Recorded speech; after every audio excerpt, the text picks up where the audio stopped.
Shalom keluarga Gracia. Pada kesempatan yang indah ini kita akan kembali merenungkan akan firman Tuhan, karena kita tahu bahwa hidup manusia bukan hanya memerlukan makanan jasmani saja, tetapi kita membutuhkan makanan rohani, yaitu firman Tuhan. Sebelum kita membaca dan merenungkan firman Tuhan, mari kita berdoa. Bapa kami yang ada di surga, kami bersyukur untuk hari ini, kesempatan yang masih Engkau berikan untuk kami merenungkan firman Tuhan. Siapkan hati kami Tuhan, bawalah kami berjalan di dalam roh dan kebenaran.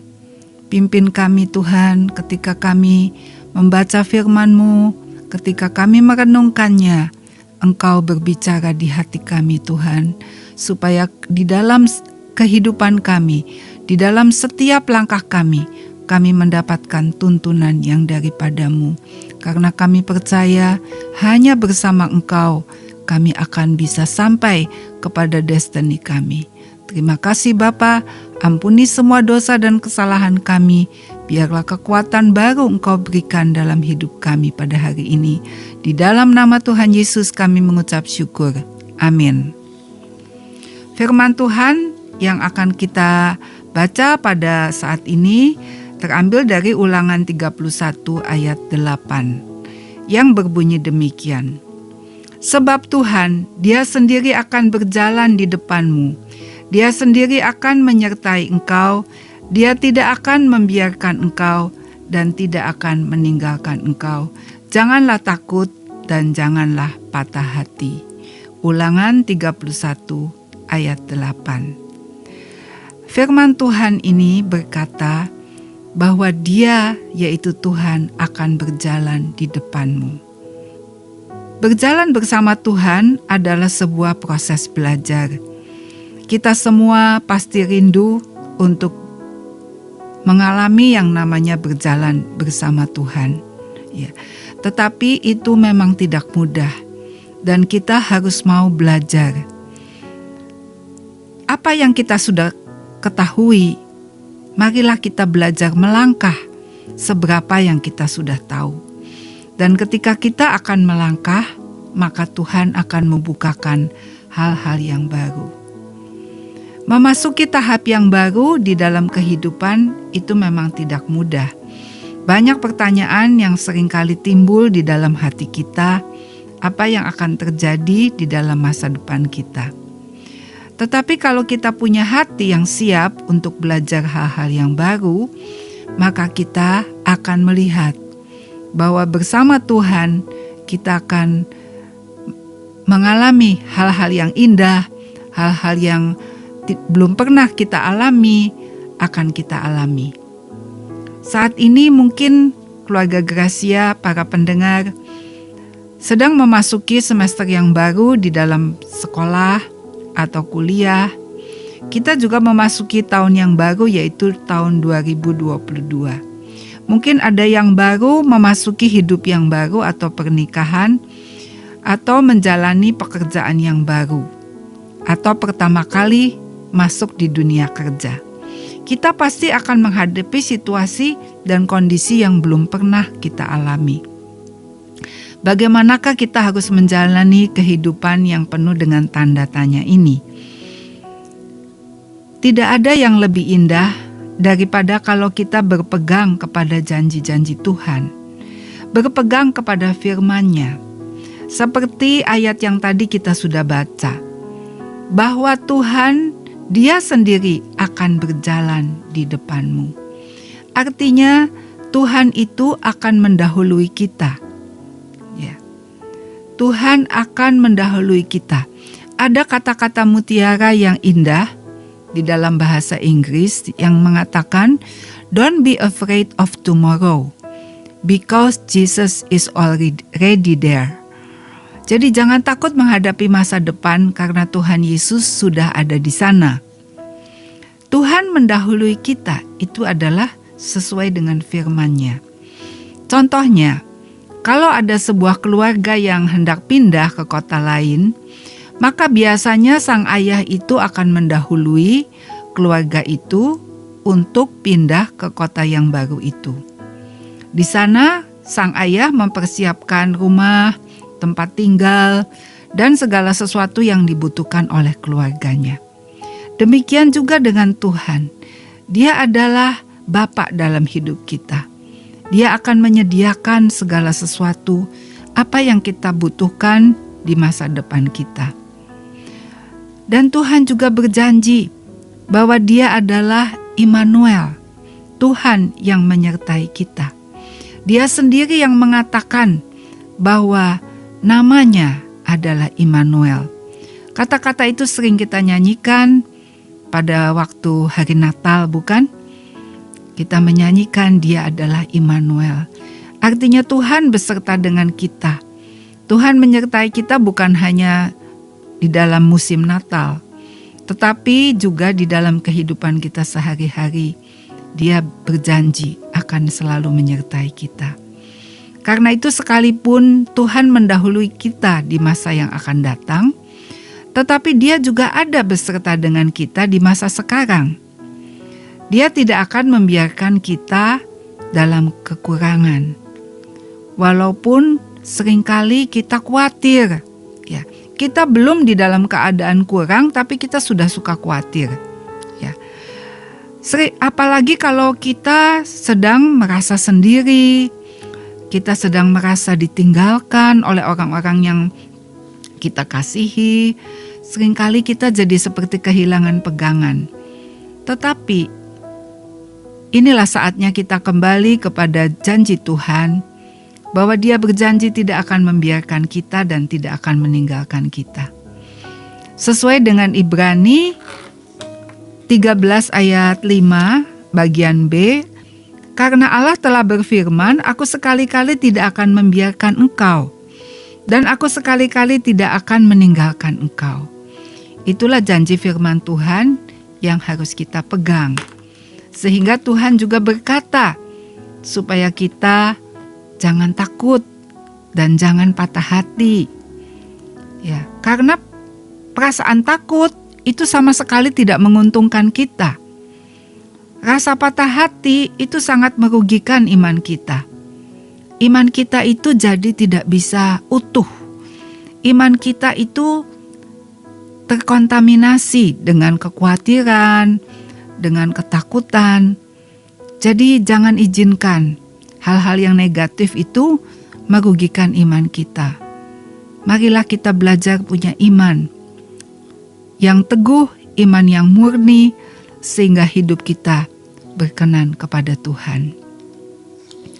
Tadi kita sudah merenungkan bahwa berjalan bersama Tuhan adalah sebuah proses belajar. Apa saja yang harus kita pelajari di dalam berjalan bersama Tuhan? Yang paling penting adalah kita harus mengerti apa yang menjadi kehendak Tuhan buat hidup kita. Seringkali di dalam perjalanan hidup kita mau untuk mengerti kehendak Tuhan, tapi ternyata hal itu tidak mudah. Karena memang ada banyak penghalang-penghalang dalam pikiran kita. Jadi yang perlu kita lakukan adalah kita menanggalkan pikiran kita sendiri. Menanggalkan konsep-konsep dunia, cara berpikir dunia. Ya, itu yang harus kita tanggalkan. Kita belajar menerima pikiran Kristus ada di dalam pikiran kita. Kemudian kita juga harus belajar melepaskan keraguan-raguan di dalam diri kita. Seringkali kita merasa ragu. Bagaimana ya kalau saya nanti tidak berhasil? Bagaimana ya kalau saya nanti tidak bisa, tidak mampu? Seringkali keraguan-raguan itu timbul. Bagaimana kalau nanti Tuhan ternyata tidak menolong seperti yang saya pikirkan atau saya inginkan? Ya. Dengan keraguan-raguan itu kita sebenarnya sedang berkata bahwa saya tidak yakin bahwa Tuhan itu baik. Saya tidak yakin bahwa Tuhan itu akan menolong saya. Keraguan-raguan itu sebenarnya kita sedang meragukan akan kasih Tuhan. Jadi kita harus belajar membuang keraguan-raguan yang ada dalam diri kita dengan cara berpegang pada firman Tuhan. Firman Tuhan sendiri mengatakan bahwa hati yang bimbang itu seperti gelombang laut yang ditiup angin ke sana kemari. Dan orang yang seperti itu janganlah berharap bahwa doanya itu akan dikabulkan. Ya, jadi keraguan-keraguan itu sangat merugikan kita. Jadi kita harus buang dan kita gantikan dengan firman Tuhan. Percaya bahwa Tuhan itu baik, percaya bahwa Tuhan itu tidak akan meninggalkan kita. Percaya bahwa Tuhan itu tidak akan membiarkan kita berjalan sendiri. Tapi Dia adalah Immanuel yang menyertai kita. Kalau kita mau mengerti kehendak Tuhan, maka kita tidak boleh lepas dari hal-hal ini, yaitu kita membaca Alkitab secara teratur. Ya. Jadi kalau kita sudah punya komitmen mau baca Alkitab, misalnya 5 pasal sehari atau 4 pasal sehari atau 10 pasal sehari, maka kita belajar untuk melakukannya secara teratur. Ya. Jadi jangan seperti ini, kalau misalnya kita lagi senang baca Alkitab, lalu kita baca banyak sekali. Tapi kalau kita sedang malas, kita tidak membaca Alkitab atau kita membaca hanya sedikit. Jadi kita tidak memberi makanan rohani dalam jiwa kita secara teratur. Padahal kita membutuhkan yang namanya keteraturan. Jadi usahakan kalau kita benar-benar mau mengerti kehendak Tuhan buat hidup kita, kita membaca Alkitab secara teratur. Lalu kita mempunyai kehidupan doa setiap hari. Dan ketika kita berdoa, kita belajar untuk bercakap-cakap dengan Tuhan. Artinya kita berbicara sama Tuhan itu jangan secara formal. Ya, seperti kalau kita sedang berdoa di muka umum. Kalau kita berdoa di muka umum memang banyak orang ikut mendengarkan, sehingga kita harus berdoa secara teratur, sistematis, rapi, supaya orang yang mengikutinya itu kan bisa enak gitu mendengarkan. Tetapi kalau kehidupan doa yang pribadi, kita belajar bercakap-cakap dengan Tuhan. Jadi cara ngomongnya itu ya seperti kita ngobrol sama teman. Ya, jadi jadikanlah Tuhan Yesus itu sebagai sahabat dalam hidup kita, di mana kita berkata-kata itu seperti kepada teman. Dan kemudian kita juga memberi waktu kepada Tuhan untuk berbicara di dalam hati kita. Dan andai kata Tuhan tidak menjawab atau belum menjawab, kita belajar untuk tidak kecewa, tetapi kita tetap menunggu dan percaya nanti ada waktunya. Pasti Tuhan mau berbicara kepada kita, baik berbicara secara langsung maupun berbicara melalui Alkitab. Tuhan bisa berbicara melalui orang lain ataupun melalui kejadian. Tuhan bisa berbicara dan memberi pengertian dalam kehidupan kita. Tapi kita mesti belajar gitu dan berlatih untuk bercakap-cakap dengan Tuhan sehingga kita bisa merasakan bahwa Tuhan adalah sahabat dalam hidup kita. Lalu di dalam kehidupan kita sehari-hari ketika kita sedang melakukan aktivitas kita, kita juga belajar mendengar suara Roh Kudus. Mungkin kita sedang duduk di angkot atau kita sedang duduk di sebuah kendaraan, tiba-tiba ada suara yang keluar dari hati kita. Ya. Suara itu belum pernah terlintas dalam pikiran kita, belum pernah ada di dalam pikiran kita, tetapi tiba-tiba suara itu muncul dengan sendirinya. Dan suara itu tidak bertentangan dengan firman Tuhan. Maka kita bisa tahu bahwa itu adalah suara Roh Kudus. Lalu hal yang harus kita pelajari di dalam kehidupan kita dipimpin oleh Tuhan, kita mesti belajar taat dalam hal-hal yang kecil. Misalnya hal yang kecil, hal yang sepele, seperti melakukan apa yang menjadi tugas kita. Misalnya kalau kita adalah seorang siswa di sekolah, maka kita harus melakukan tugas-tugas kita. Itu adalah salah satu ketaatan kita kepada Tuhan.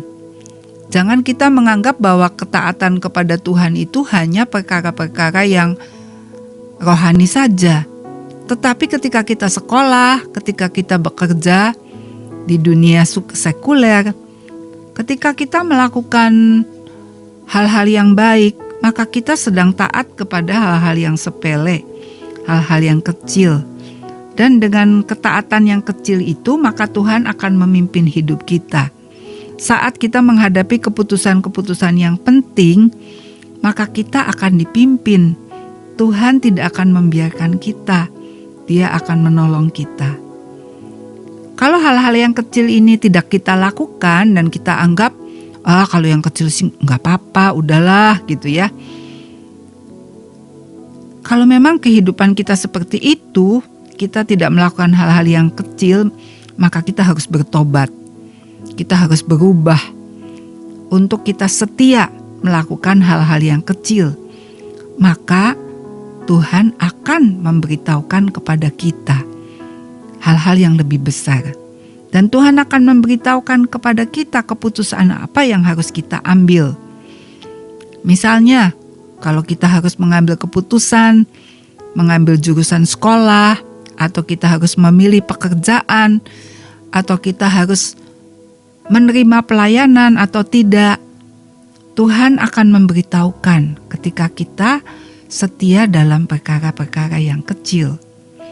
Tetapi kalau kita tidak taat dalam hal yang kecil, maka kita tidak bisa taat dalam hal yang besar.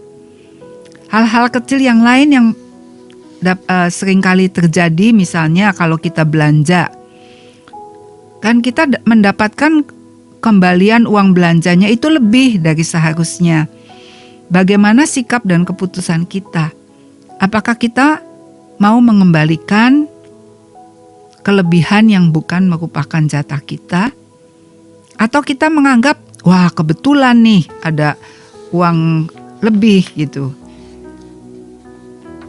Kan bukan salah saya, ini salah dia gitu. Nah, hal-hal seperti itu adalah hal-hal kecil yang harus kita taati, yang harus kita melakukannya di dalam kebenaran.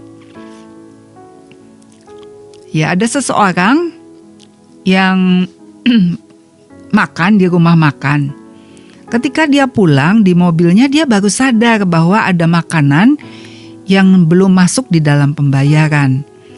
Tetapi ternyata dia sudah jauh gitu dari rumah makan itu. Dan memang rumah makan itu juga terletak di luar kota. Sehingga dia berpikir apa yang harus dia lakukan.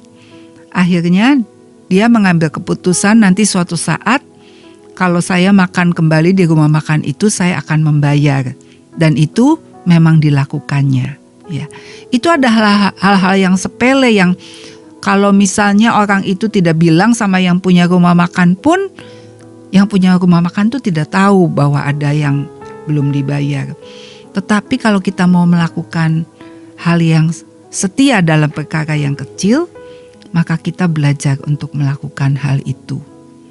Menjalani tahun yang baru tidak ada yang lebih indah daripada kita berpegang kepada firman Tuhan dan kepada janji-janji Tuhan.